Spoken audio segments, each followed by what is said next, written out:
Moi je m'appelle Salah Amouri, franco-palestinien, 33 ans. J'ai passé presque 9 ans dans les prisons israéliennes. Salah Amouri, prisonnier en Israël depuis le 23 août dernier. On lui reproche d'appartenir à une organisation interdite dans ce pays. Sa famille, qui vit en région parisienne, dénonce une arrestation arbitraire. C'est vrai qu'au quotidien c'est difficile. Bien sûr que c'est pas ce que j'aurais souhaité pour mes enfants. Mais je veux qu'ils sachent que leur père il s'est battu.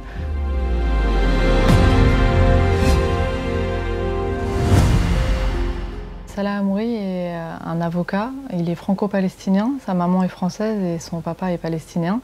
Il est défenseur des droits humains, il travaille pour une ONG qui s'appelle Ad-Damir, qui défend les prisonniers politiques palestiniens pour faire connaître leurs conditions de détention, faire connaître leurs souffrances, qu'elles soient physiques, psychologiques. Et enfin, il est attaché à la libération de son peuple. Et il est lui-même prisonnier politique palestinien, actuellement en détention administrative sans charge ni jugement. C'est pas la première fois qu'il est détenu. Il a passé plus de 9 ans derrière les barreaux depuis qu'il a 16 ans.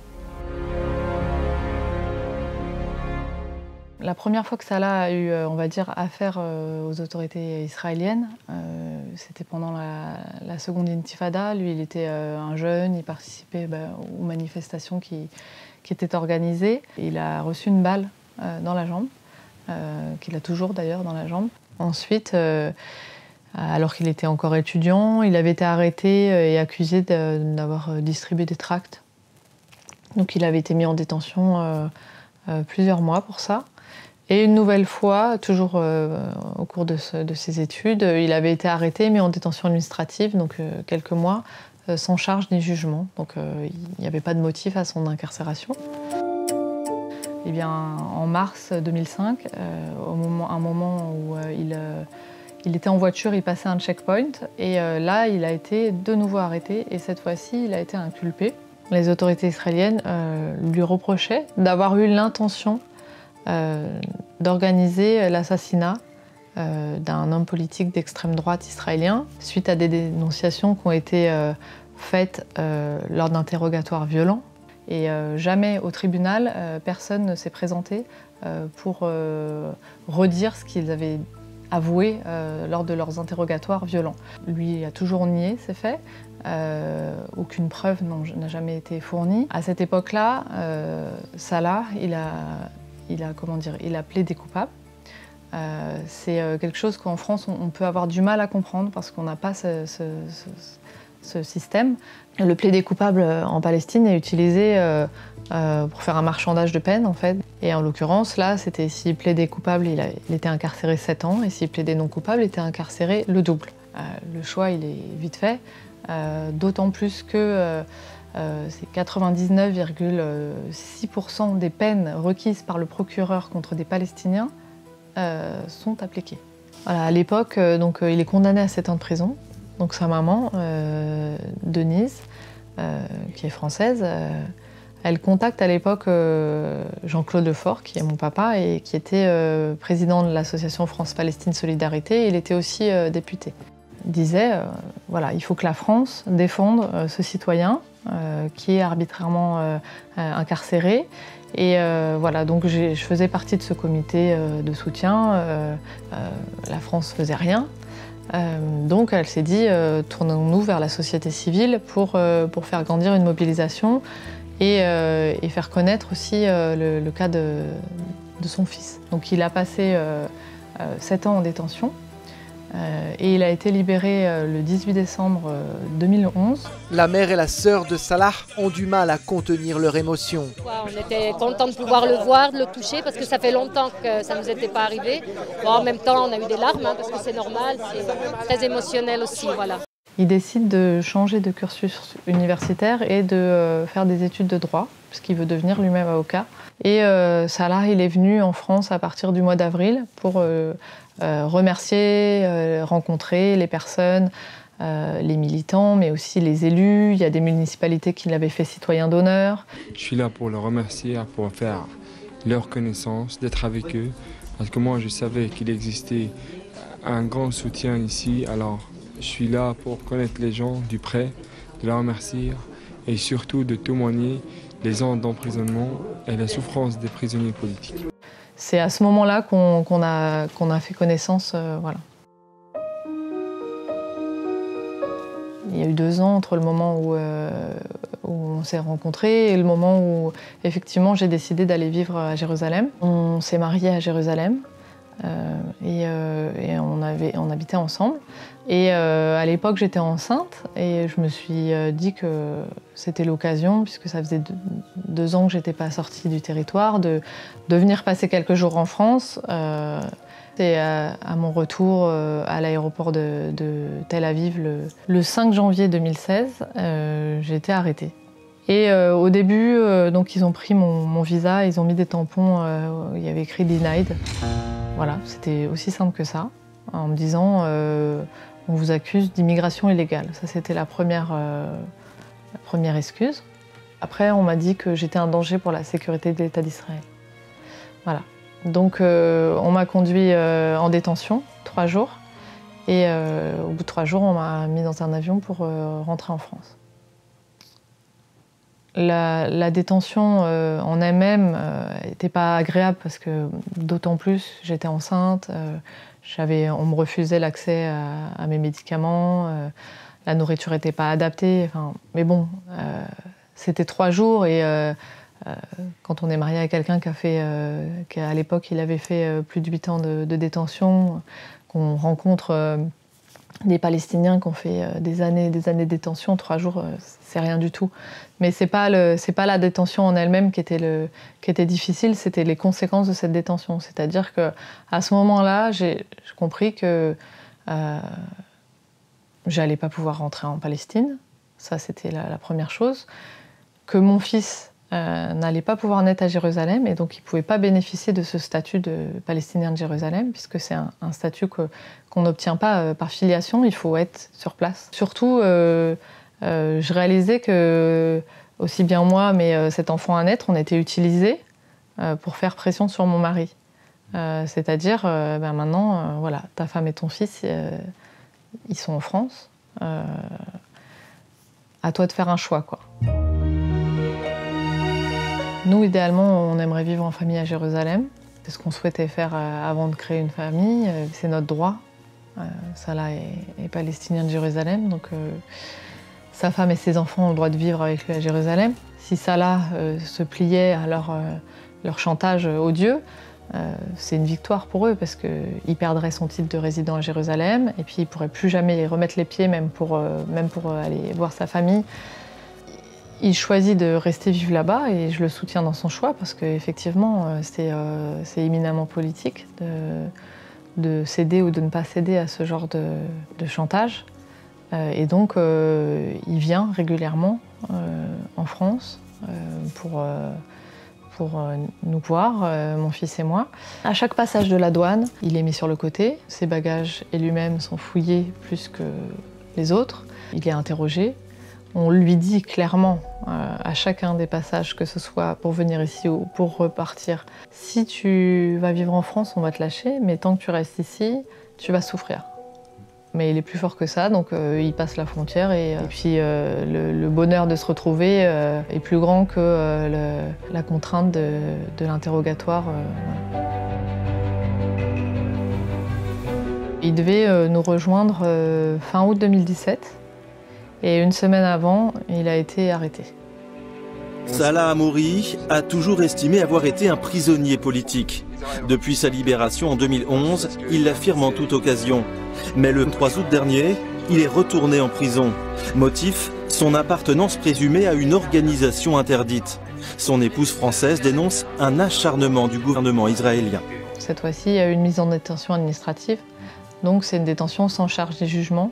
Tout est basé sur un dossier qui est classé secret, donc ni l'accusé, entre guillemets, ni ses avocats ne peuvent accéder à ce dossier. Les autorités françaises, puisqu'il est citoyen français, ne peuvent pas non plus accéder à ce dossier. Il faut savoir qu'il avait été arrêté non seulement une semaine avant de venir nous rencontrer, nous visiter, mais c'était aussi 3 jours avant de prêter serment.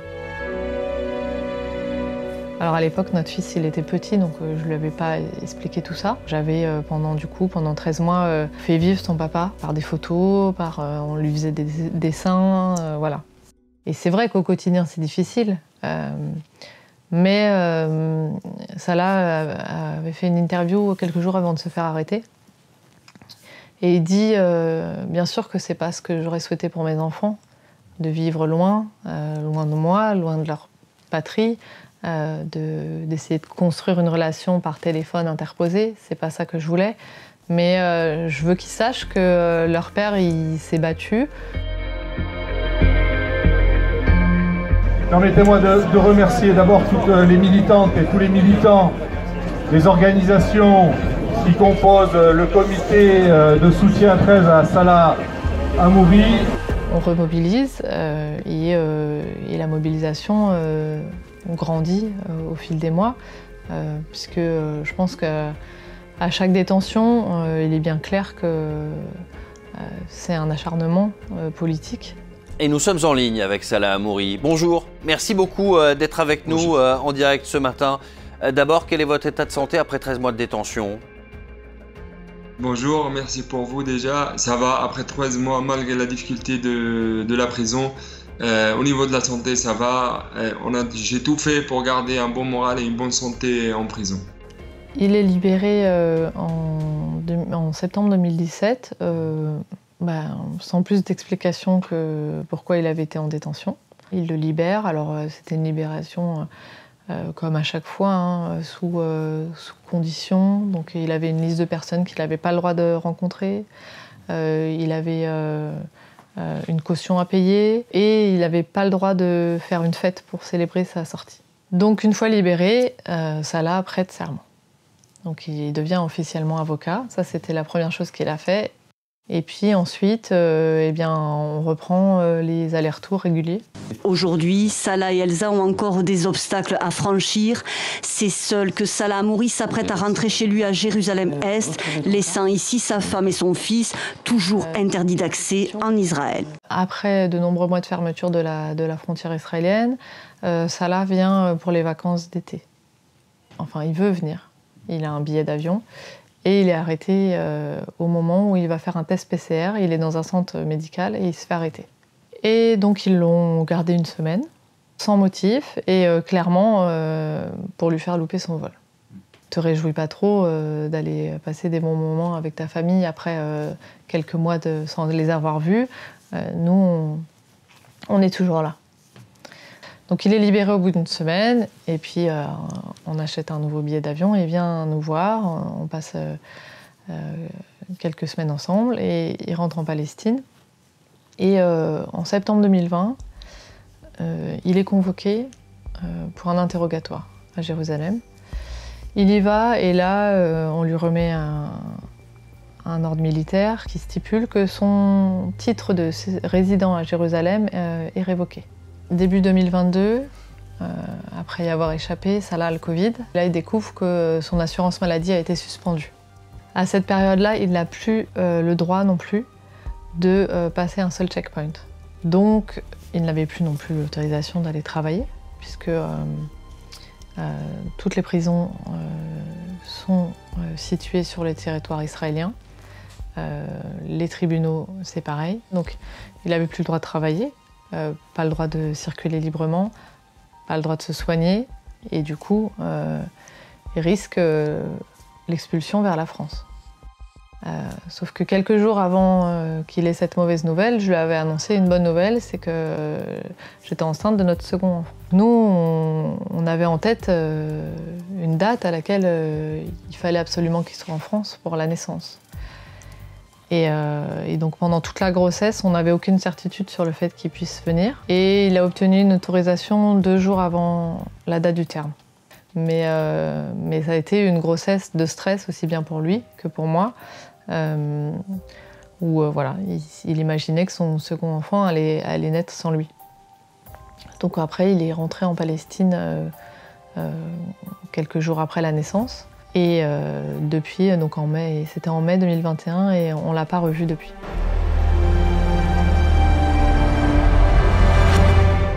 En octobre 2021, l'ONG pour laquelle il travaillait est classée par Israël organisation terroriste, avec 5 autres ONG qui sont donc toutes les 6 des ONG qui défendent les droits humains.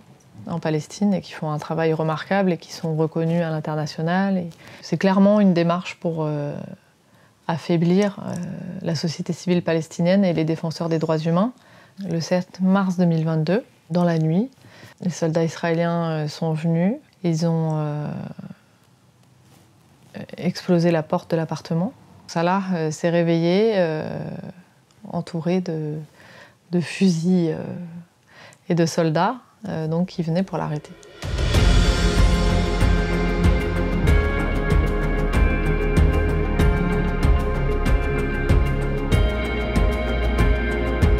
Aujourd'hui, on s'est réunis avec les militants d'Amnesty France pour demander justice pour Salah Hamouri. Salah Hamouri, il est détenu depuis mars 2022 par les autorités israéliennes sans charge ni jugement. Le 5 juin dernier, les autorités israéliennes ont décidé de renouveler sa détention jusqu'en septembre 2022. On doit se battre pour demander sa libération immédiate. On doit aussi se battre pour qu'il ne soit pas expulsé de Jérusalem, sa ville natale. Enfin, on doit se battre pour que les droits de cet homme soient enfin respectés. Cet arbitraire, il est insupportable et c'est pour ça qu'au fil des années, de plus en plus de militants, d'élus, de partis politiques, d'ONG dénoncent la détention et l'acharnement qui est perpétué contre Salah. Pour nous, c'est fondamental parce que ça permet aussi de toucher des gens qui ne seraient pas touchés par notre discours à nous. C'est-à-dire que moi, je suis la femme de Salah. Quand je vous dis mon mari vit une injustice, mon mari doit être libéré, bon, vous pouvez toujours vous dire que je suis aveuglée par l'amour, voilà. Mais quand il y a des organisations comme Amnesty qui exigent aussi la libération de Salah, ça a un autre poids. Ce sont des organisations qui sont reconnues pour leur travail de défense des droits humains partout dans le monde. Et donc quand elles portent un combat sur une personne, ça crédibilise son combat. Pour nous, c'est fondamental.